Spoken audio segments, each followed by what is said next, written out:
9월 모의고사 보느라고 수고하셨습니다.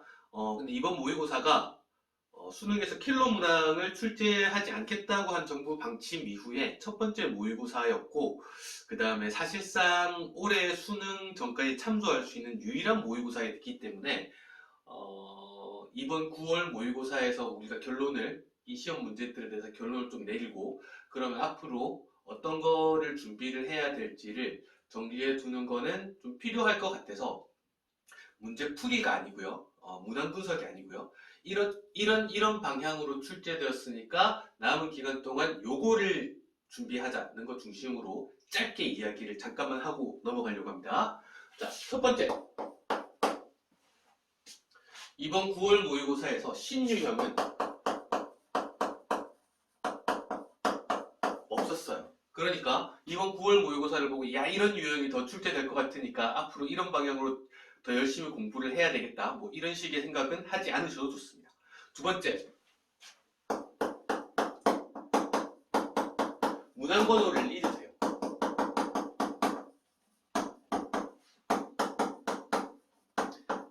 자, 우리가 문항 번호를 보면 생각나는 몇 가지들이 있습니다. 첫 번째로, 예를 들어서 뭐 제일 많이 할 수 있는 게 15번을 보면 15번을 보면 우리가 제일 먼저 생각이 나는 거는 수열이잖아요. 특히 되게 까다로운 점화식을 주고 수열을 관찰하는 문제가 주로 출제되곤 했었는데 그거 안 나왔고요. 그 다음에 22번을 놓고 생각을 하면 이제 생각해 볼 수 있는 건 주로 까다로운 그래프 해석 문제, 혹은 미분 가능성 문제, 혹은 정적분으로 정의된 함수 문제, 뭐 이런 거였는데 22번 의외로 그냥 부정적분 문제였어요. 예, 부정적분 문제가 갑자기 기술적으로 출제가 되기도 했어요. 그래서 오히려 우리가 문항 번호에 가지고 있는 고정관념 같은 것들이 오히려 문제 풀이에 방해가 될 수도 있어요. 그래서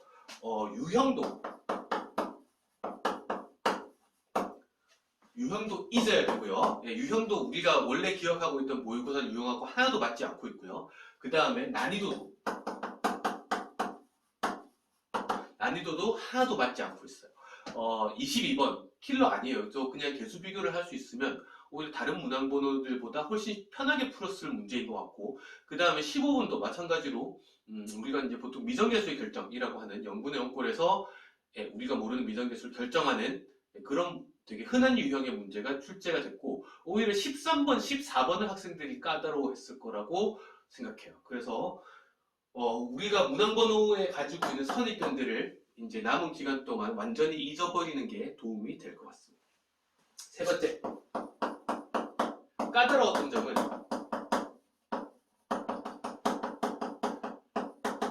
의외로 고1 수학이에요.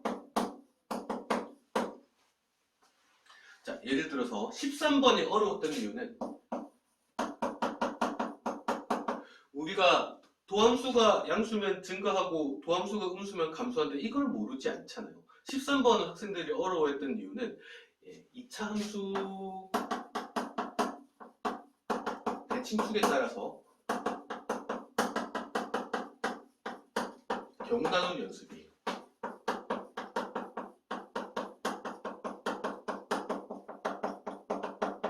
그 다음에 예를 들어서 학생들이 가장 힘들어했던 14번 같은 경우에는 어려웠던 거는 지수함수에서 그쵸? 정근선하고도 친해야 되고 그런 신경 써야 될 것들이 있지만 제일 중요한 것들은 집합해석이었어요. 그 다음에 예를 들어서 22번 같은 경우에는 선생님이 아까 이게 부정적분과 관련된 문제라고 했지만 여기서 학생들이 잘 안 해봤음직한 요 근래에 수능 문제에서 잘 안 봤음직한 거는 뭐였냐면 항등식 계수비교. 기출 문제들 중에 있어요. 항등식을 관찰해서 계수 비교해가지고 미정계수를 정하는 것들이 있는데 그게 잘 안 나오는 거죠. 잘 안 나와왔었고 그 다음에 특히 22번짜리가 나올 거라고는 아무튼 예상은 별로 안 한 거죠. 세 개의 공통점은 뭐냐 하면 셋 다 고1 수학이에요. 그죠? 그러니까 이 문제가 고1이 풀 수 있는 문제가 아닌데 어려웠던 점은 의외로 고1에서 그 고1 과정에서 연습을 하고 넘어왔었어야 되는 것들이 까다롭게 넘어가기가 좀 까다로웠던 경우들이 많았던 것 같아요. 야, 그럼 고1 수학을 새로 공부할 거? 아니, 그렇게 하는 거는 너무 힘든 일이죠. 그래서 짤막하게 대책을 한번 봅시다.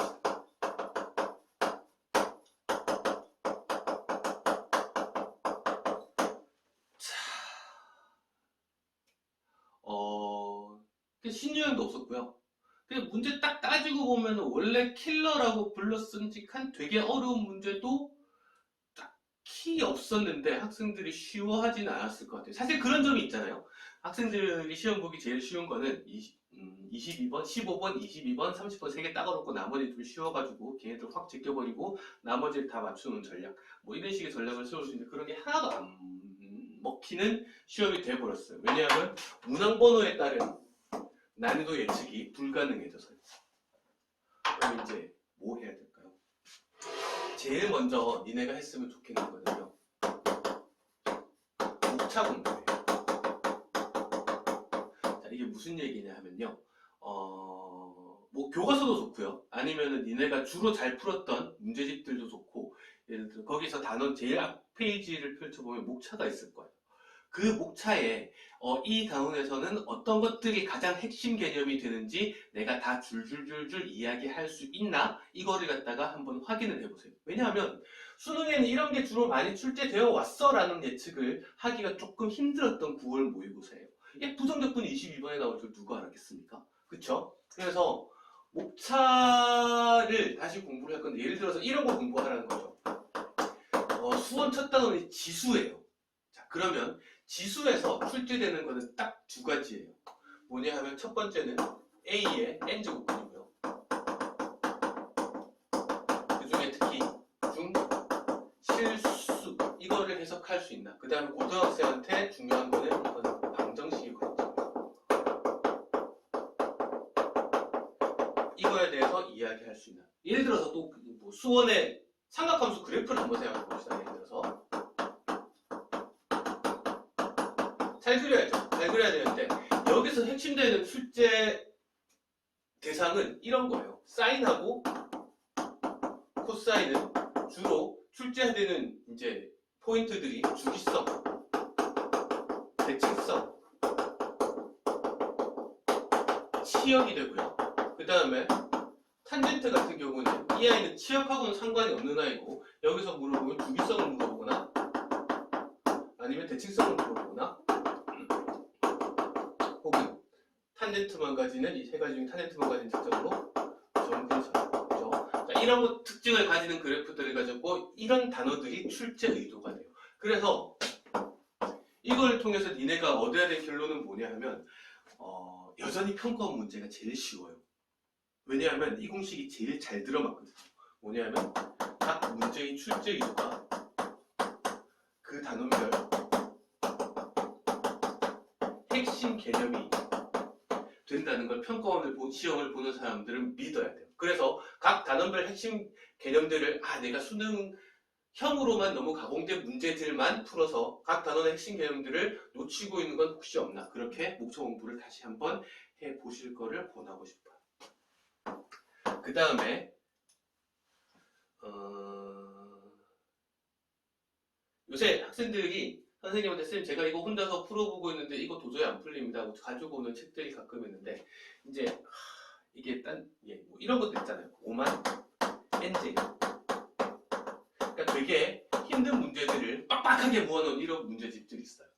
이런 문제집들이 잘 안 맞아요. 왜냐하면 오만 NJ형 문제집들은 좀 특이한 발상이 없으면 잘 안 풀리는 문제들이, 왜냐하면 이런 문제집을 팔아먹으려면 어렵게 만들어야 되잖아요. 학생들이 이런 문제 처음 보는데 이런 문제들을 많이 만들어야 되잖아요. 그죠? 근데 뭐 기본기가 엄청 잘 되어 있는 학생들이라면 뭐 그것도 공부하는데 도움이 되겠지만, 만약 그렇지 않은 경우에는 이 단원에서 핵심적으로 물어보는 개념들을 오히려 비껴가는 방식으로 문제가 만들어진 경우들이 생각보다 좀 많은 것 같아요. 근데 평가는 그런 문제 안 낸단 말이죠. 그래서 오히려 출제를 읽는 훈련들에 조금 비켜가는 느낌의 문제들이 좀 많아요. 그래서 오만 엔저형 문제집보다 제 생각에는 차라리 수능 같은 게 훨씬 좋아요. 지나치게 발상적인 문제가 좀 배제되어 있고, 그 다음에 훈련이 안 되는 너무 쉬운 문제들도 좀 배제되어 있고, 그 다음에 일반적인 유형이 그래도 빼곡하게 실려있는 우리가 가장 쉽게 접할 수 있는 책들 중에, 예를 들어 수능 완성 같은 거예요. 선생님 사실 수능 특강도 별로 안 좋아하고, 수능 특강은 쉬운 건 너무 쉽고 어려운 건 너무 어려워서 수능 완성 레벨의 문제들을 반복 숙달하는 게 선생님 생각에는 나쁘지 않은 방법. 사실 수능 특강 이 좋은 책이라는 게 아니라 이 레벨의 문제집. 너무 쉬운 문제도 너무 발상 중심적인 문제도 배제되어 있는 그런 느낌의 문제집. 생각나는 문제집이 몇 개 있는데 뭐 문제집 광고하는 것 같아서 그건 좀 빼고요. 예, 이런 류의 문제집들을 좀 중심으로 문제 공부를 더 하는 중심을 옮겨가는 게 도움이 될 거예요. 그 다음에 이거를 연습을 좀 하세요. 문제를 푸는 연습을 말고요. 읽는 연습을 하는데 이거를 수학 실력으로 읽을 생각을 하지 말고 국어 실력하고 미술 실력으로 읽는 연습을 한번 해보세요. 자, 학생들이 요새 제일 힘들어, 그쵸? 요새 같이 수능 문제가 난이도가 섞이기 시작하는 때에는 학생들이 제일 힘들어하는 페이지가 11, 12, 13, 14예요. 11, 12, 13, 14를 읽는 거를 한번 연습해 봅시다. 자, 11번에 우리가 속도를 접근하면 위치가 된다는 걸 모르는 학생은 잘 없어요. 그러면 그거를 넘어서고 나면 이 문제를 편안하게 풀기 위해서 머릿속에서 뭐가 같이 돌아가야 되냐면 거리를 물어봤잖아. 두 점 사이 거리를 물어봤고 거리는 뭐하고 같은 개념이냐면 차하고 같은 개념이고요. 차는 절대값하고 같은 개념이에요. 이게 머릿속에 정리가 잘 되어 있었으면 이 문제 푸는데 훨씬 편안하게 풀 수 있었을 거예요. 그 다음에 예를 들어서 12번 봅시다. 점화식이 너무 식으로 보이는 거 좋지 않아요. 선생님은 진짜로 이렇게 써놓고 풀었어요. 홀수면 1 더해서 짝수. 짝수는 안 되는 거잖아요. 홀수 1 더하면 짝수 되는 거니까. 그 다음에 짝수면 반띵. 써놓고 풀어보세요. 훨씬 이 문제가 편안하게 풀릴 수도 있어요. 그 다음에 13번 생각해 봅시다.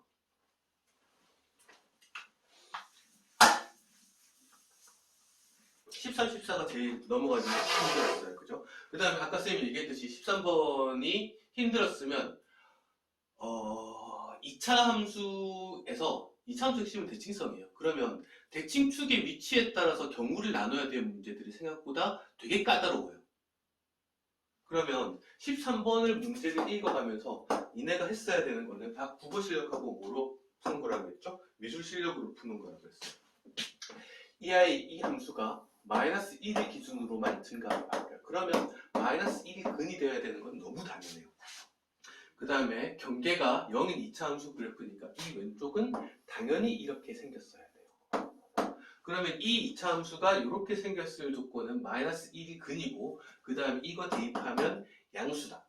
그러면 끝나겠네요. 그 다음에 이 오른쪽의 2차 함수 같은 경우는 이 오른쪽에서는 계속 양수를 해야 되는데 여기는 이 그래프가 이렇게 생겼을 수도 있고요. 이렇게 생겼으려면 어떻게 하면 될까요? 대칭축이 y축보다 왼쪽에 있었어야 되겠네요. 혹은 어떻게 생겼을 수도 있냐면 이렇게 대칭축이 오른쪽에 있으면 이렇게 생겼어야 되는 거죠. x축 아래로 내려간 적이 없어야 되는 거죠. 그래서 문제를 읽으면서 계산할 때 쓰지 않더라도 그리면서 읽는 습관을 좀 들여보세요. 그러면 선생님은 이 옆에다가 뭐라고 써놓고 문제를 풀었냐면 경우 나누는 거 힘들잖아요. 대칭축.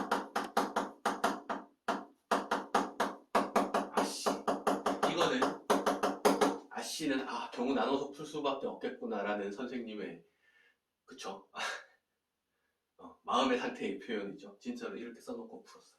14번 봅시다. 이러면 사실 이렇게 그려보는 걸로 이 문제 사실 끝났을 거예요. 14번.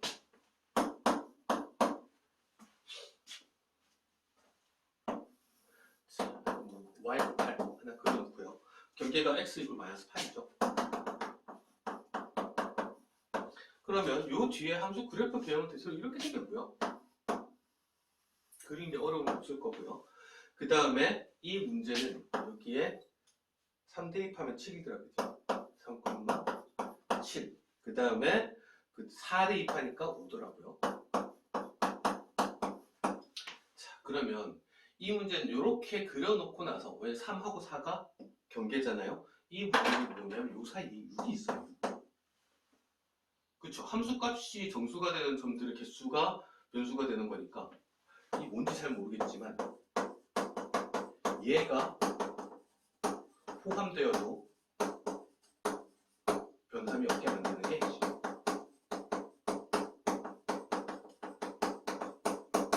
자, 어려운 문제는 이렇게 푸는 거예요. 미술 실력, 국어 실력, 미술 실력, 국어 실력. 그쵸? 문제가 무슨 소리인지 알아먹고 그 다음에 이거를 그림으로 통해서 나타내보고 그 다음에 그 조건을 식을 통해서 구현하는 거예요. 이쪽이 먼저일 수도 있어요. 그리고 수능으로 갈수록 오히려 이쪽이 어려운 문제라는 걸로 갈수록 이쪽을 더 강조할 수밖에 없어요. 그래서 예, 앞으로 이런 것들을 연습을 하면 됩니다. 기본기 연습. 선생님 사실 무슨 생각을 했냐면 22번을 학생들이 참 못 풀었을 텐데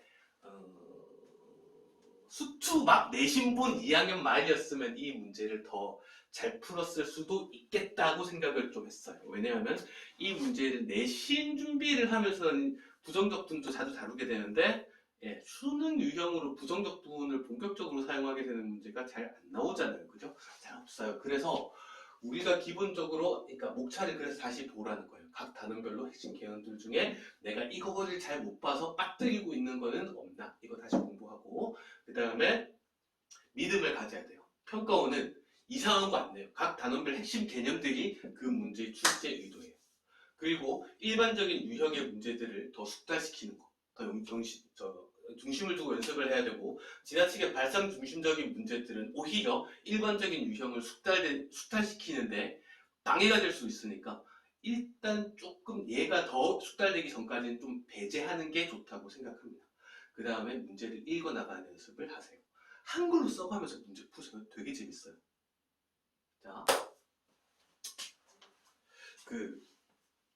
2달 남았네요. 그죠? 수능까지 2달 남았는데 선생님이 예전에 가르쳤던 학생 중에 그런 학생이 있었어요.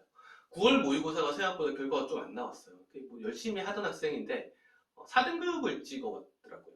그래서 절치부심을 하고 마음을 가다듬고 선생님 진짜 열심히 해보겠습니다 하더니 한 2달 학원에서 살았어요. 진짜로 학원에서 살았어요. 키도 조그만한 남자친구였는데 맨날 귀엽게 선생님 하고 쫓아다니면서 학원에서 거의 살았어요. 수능은 100점을 받았어요. 2달이에요, 2달. 의외로 기본기를 더 챙기고 그 다음에 더 많이 연습하고 시험 보는 당일날 정신 바짝 차리고 풀면 의외로 많은 것들이 달라질 수 있는 2달이 될 수도 있어요. 9월 모의고사에서 틀린 문제가 있으면 그 문제들을 교훈을 정확하게 내리고 쓸데없이 좌절하지 말고요. 교훈을 정확하게 내리고 그거를 커버하기 위한 계획을 잡고 수능까지 지치지 말고 끝까지 열심히 하셔서 좋은 결과를 얻으셨으면 좋겠습니다. 감사합니다.